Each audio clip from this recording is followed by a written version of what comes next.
Salut Romain, c'est Freddy Pancock. Je suis ravi de ton invitation pour participer à ton émission sur les artistes en plein confinement.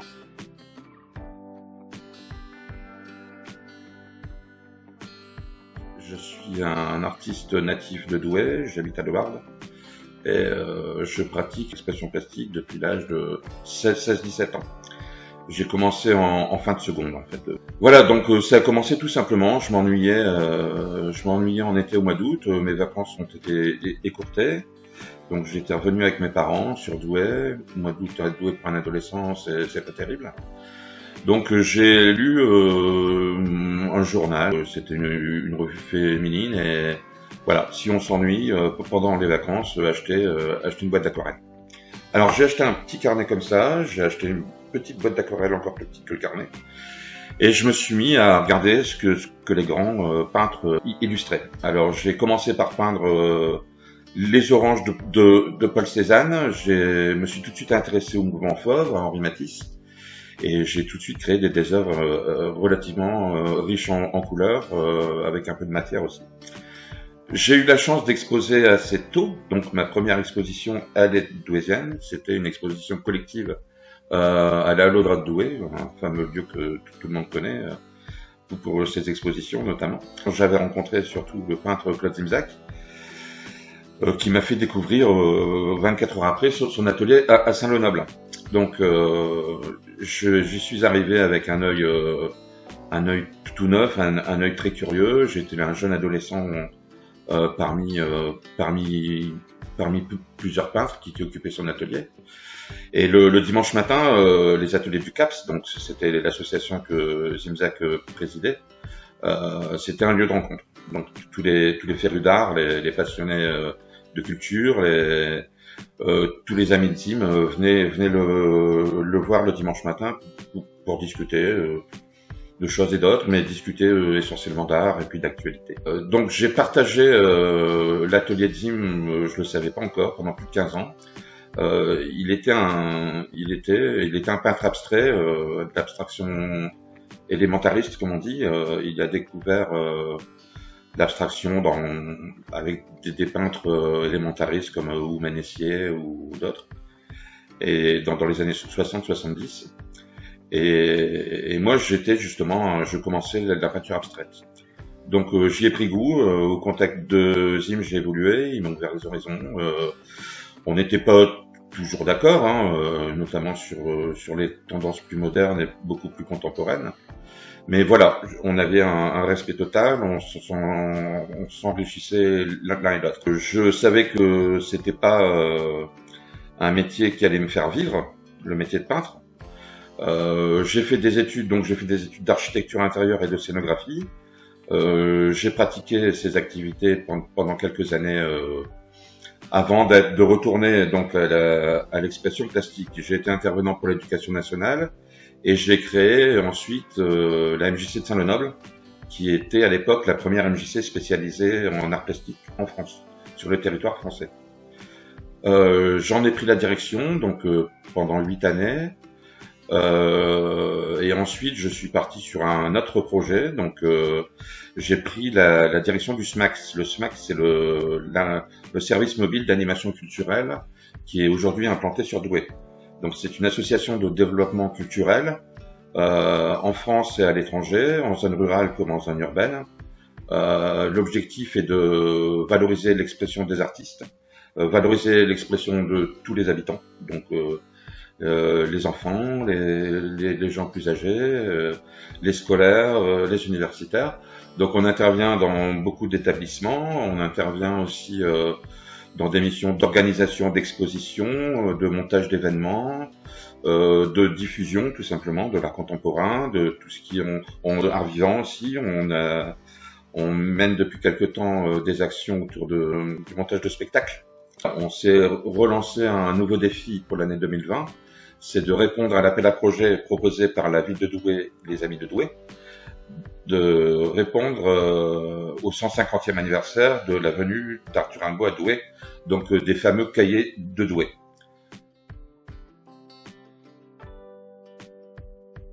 Romain, le projet Arthur Rimbaud est né donc d'une réponse à projet de notre association, de l'association SMAC.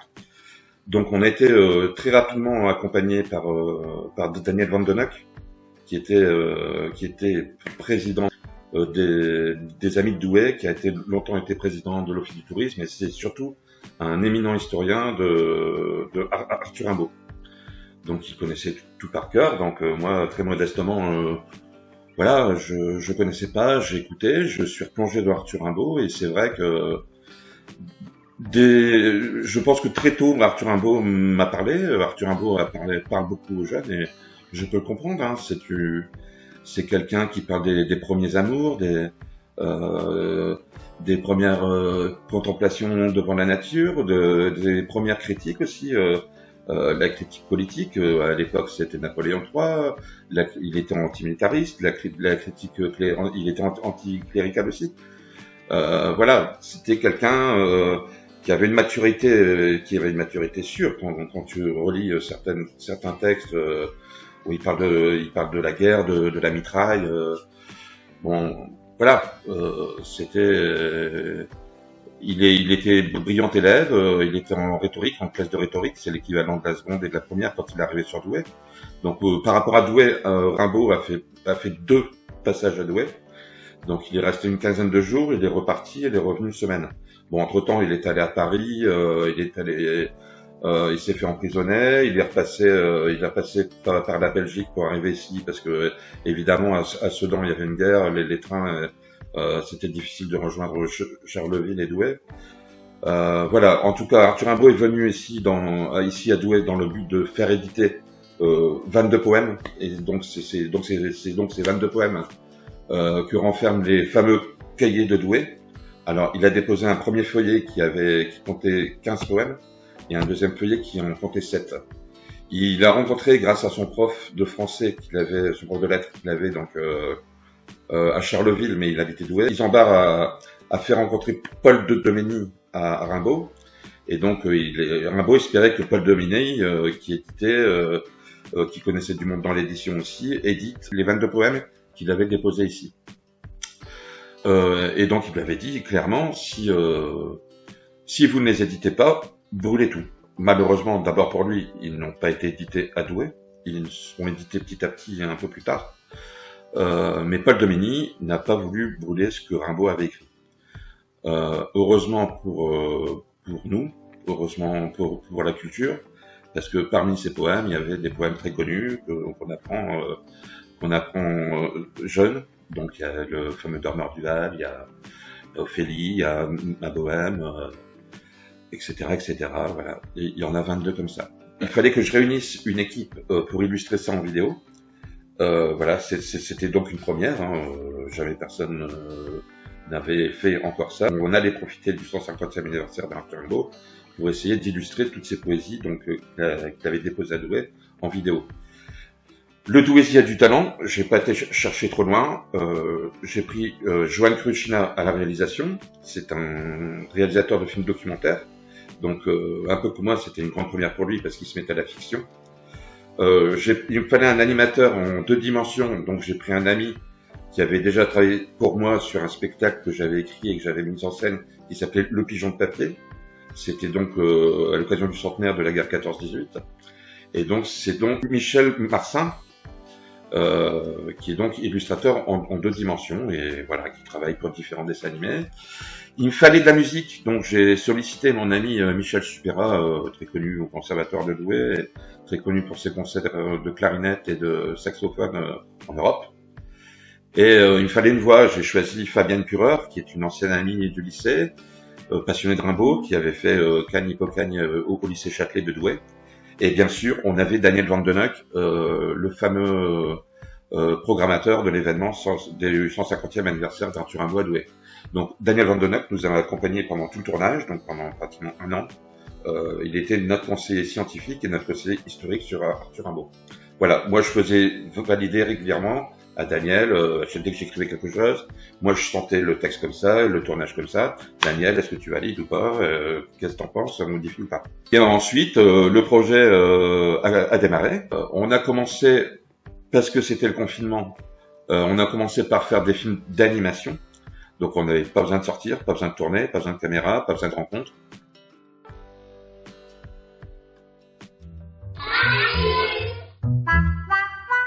Bravo.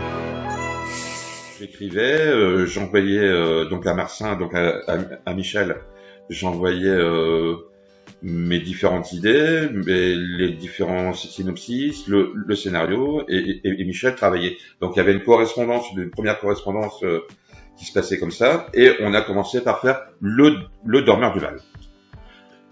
Ensuite, on a commencé les tournages, évidemment, c'était urgent pour nous de commencer les tournages, on avait tous hâte, on avait le plaisir de commencer tous ces tournages, et puis on s'est aperçu que de fil en aiguille, voilà, beaucoup de gens s'intéressaient à ce qu'on faisait, il me fallait un peu de lecteurs, donc j'ai contacté, au début on voulait se limiter au Douaisis, j'ai contacté des passionnés de Rimbaud, ensuite on a grandi au territoire du Nord-Pas-de-Calais, on a grandi à la France, donc voilà, c'est comme ça qu'on a eu dans les premiers que je peux citer qui ont partagé l'aventure. Et on a eu Dominique Thomas, le comédien, donc quelqu'un de la région.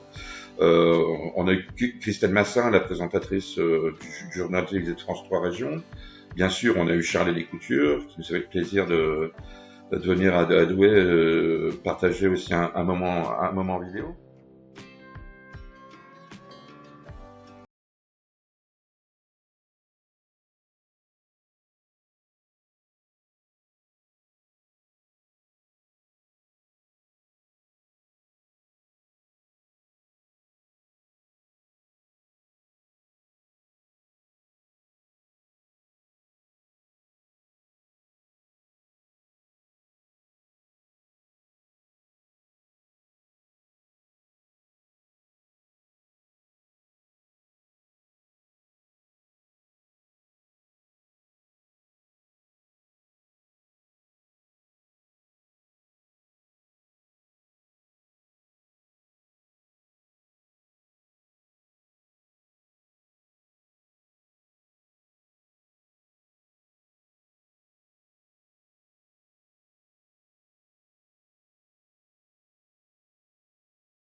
On a eu le chanteur Cali, on a eu Brigitte Fossé qui est originaire de la région, on a eu des écrivains, Carole Five qui est originaire de la région, Amandine Day, etc. Voilà, je peux pas tous les citer, qu'ils ne m'en veulent pas. De toute façon, ils sont tous au générique et je les remercie tous. Voilà. Moi, ce qui m'a plu, c'est que voilà, pour faire ce genre de tournage, comme tout était écrit avant, mais évidemment rien ne se passe comme d'habitude. Il faut il faut savoir écouter tous les partenaires, il faut savoir écouter tous les lecteurs. Les lecteurs, on s'attendait pas à avoir autant de têtes d'affiche, donc on adaptait. Parce que beaucoup de lecteurs ont été beaucoup plus loin quand ils ont la chance d'être chanteurs ou musiciens. Ils accompagnaient leur lecture par un morceau de musique. D'ailleurs, Charles Descoutures, pour reparler de lui, a mis la chanson qu'il avait composée pour nous sur son dernier album qui vient de sortir là au mois de novembre. Donc il fallait ça, et de fil en aiguille, ça fait boule de neige. Donc il y a eu beaucoup de monde qui est venu se greffer au projet, que ce soit pas seulement à la lecture, mais aussi par rapport au tournage. Donc on a eu des gens qui venaient se former à la technique, beaucoup de jeunes qui voulaient être assistants techniques. Donc voilà, on les prenait, on s'adaptait, chacun, on essayait de leur donner des missions qui leur correspondaient. Donc chacun pouvait être assistant décorateur demain, après-demain peut-être il voulait s'essayer à l'éclairage, ensuite assistant à la réalisation, à la technique de montage peut-être un peu plus tard. Et on a eu beaucoup de figurants, et ça tombait bien parce que pour certains clips, il nous fallait beaucoup de figurants. Je pense à un clip, le clip de la lecture d'Amandine Day. On a sollicité plusieurs associations de danse africaine, donc Africa Dance, et on a sollicité, en plus des acteurs individuels, plusieurs associations aussi du Douaisis.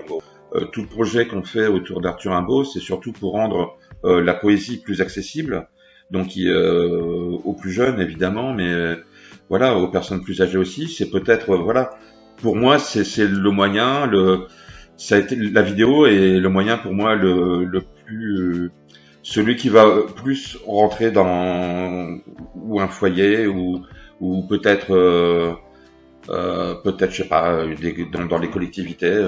Voilà, ça me paraît plus abordable de regarder un film qu'aujourd'hui de demander à quelqu'un de regarder de l'art contemporain, parce qu'on sait très bien que l'art contemporain c'est quelque chose qui s'apprend peu à l'école. Il y a pas l'éducation artistique se limite souvent aux classes de maternelle et de primaire. Au collège, on en fait encore un peu. Au lycée, on en fait très rarement et on en fera de moins en moins. Voilà, donc pour accéder à cette forme de culture, de forme artistique qui est l'art contemporain. Je parle de l'art contemporain, ça peut être la musique contemporaine, hein, ça peut être beaucoup de choses. Il faut faire un effort. Et je pense que la vidéo, voilà, c'est un outil assez simple, c'est un outil, un outil de promotion pour moi, c'était l'outil de promotion d'Arthur Rimbaud actuellement. Voilà, tout simplement.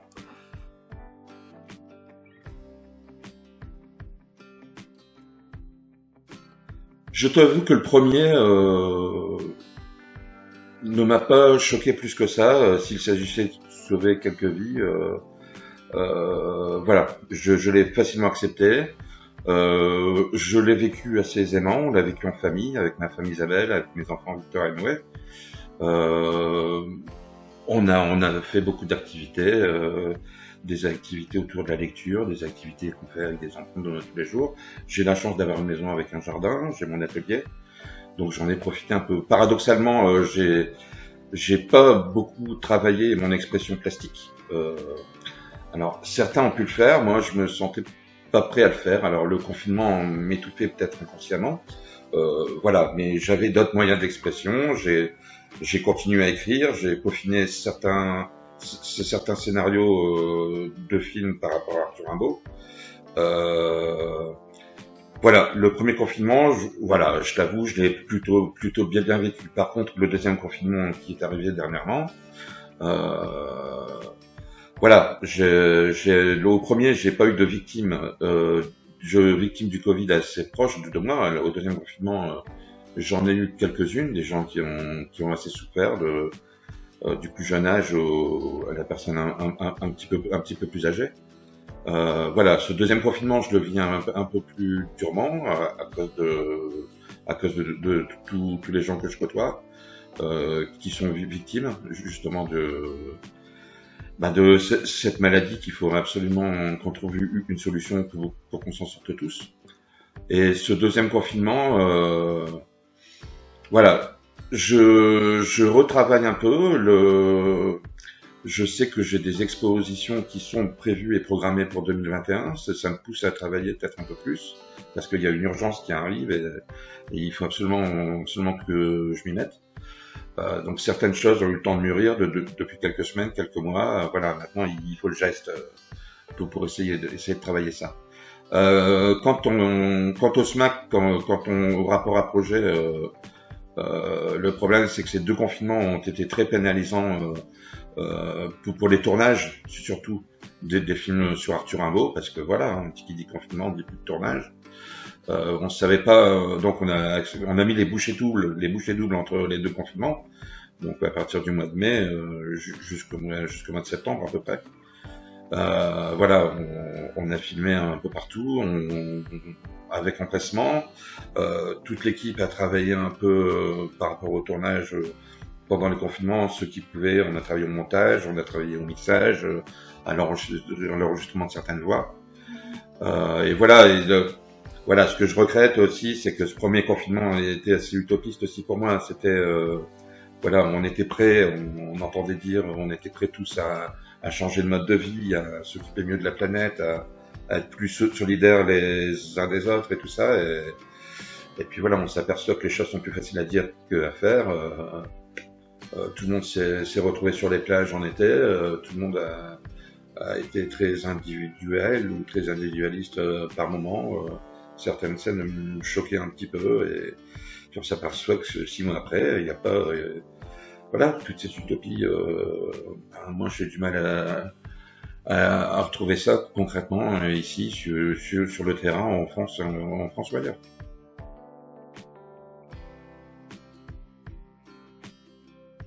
Voilà, dans ce confinement, ce confinement a permis d'accélérer peut-être certaines choses au niveau de certains tournages. Par contre, malheureusement, on devait être prêt pour ce mois-ci, pour le mois de décembre. Une avant-première était prévue dans un cinéma douaisien pour le 17 décembre. Bon, malheureusement, avec les règles sanitaires et sociales, cette avant-première a été reportée. Alors, elle sera reportée sans doute pour le premier trimestre 2021. Donc l'inauguration se fera pas seulement autour de toutes les vidéos, mais on va essayer de réunir un plateau d'exception sur Douai. On ne sait pas où encore, mais beaucoup de partenaires, beaucoup d'acteurs du projet insistent pour faire une nuit, un hommage à Arthur Rimbaud. Alors, on est en pourparlers avec les différents partenaires. Je pense beaucoup à la ville de Douai, à Douaisis Tourisme, à Douaisis Aglo, et je pense à l'entreprise Optex. Donc, on va essayer de monter quelque chose de correct, digne d'Arthur Rimbaud et digne d'un 150e anniversaire. Voilà, donc ça c'est pour le film, donc le report du film. Bon, en attendant, je sais qu'il y avait beaucoup de gens qui s'impatientaient pour voir un peu tout ça. Donc on a fait une clé USB, ça s'appelle une flashbox, avec une clé à l'intérieur. Donc c'est une petite boîte qu'on ouvre comme ça. Il y a un livret de 32 pages qui reprend un peu toutes les photos du tournage, le générique complet du film, donc il y a 250 participants. Et donc il y a donc une clé USB avec les 22 tournages qui illustrent les 22 textes d'Arthur Rimbaud. Il y a le reportage de Daniel Vandeneuve qui dure une trentaine de minutes si vous voulez tout savoir pourquoi Rimbaud est venu à Douai. Et donc on a mis en bonus les 22 pistes audio, c'est-à-dire que la clé USB c'est de la vidéo et c'est de l'audio aussi. Donc ça peut être un outil pédagogique pour les scolaires, pour les petits qui veulent apprendre. On peut l'écouter aussi ou dans une voiture ou ailleurs. Voilà. Le but du jeu, c'est que Rimbaud, on peut le promener un peu partout pour ce 150e anniversaire et après encore. Alors, ce fameux coffret, cette fameuse boîte USB, on peut la trouver bien sûr à l'Office du tourisme de Douai à partir du 13 décembre. On peut la commander donc aussi sur le site du SMAC. Donc www.smacasso.com. Elle coûte 17 €. Les frais de livraison sont gratuits si on la commande au SMAC. Et elle sera aussi en dépôt chez certains commerçants de Douai. Tous les retrouver sur le site du SMAC. Voilà, donc on espère vivement que ces tournages vous plairont. Nous, on y a mis pendant un an tout notre cœur, on y a mis beaucoup d'énergie, on a pris une année de plaisir, une année de rencontres, une année d'échanges fructueux. C'était un moment très fort pour nous tous.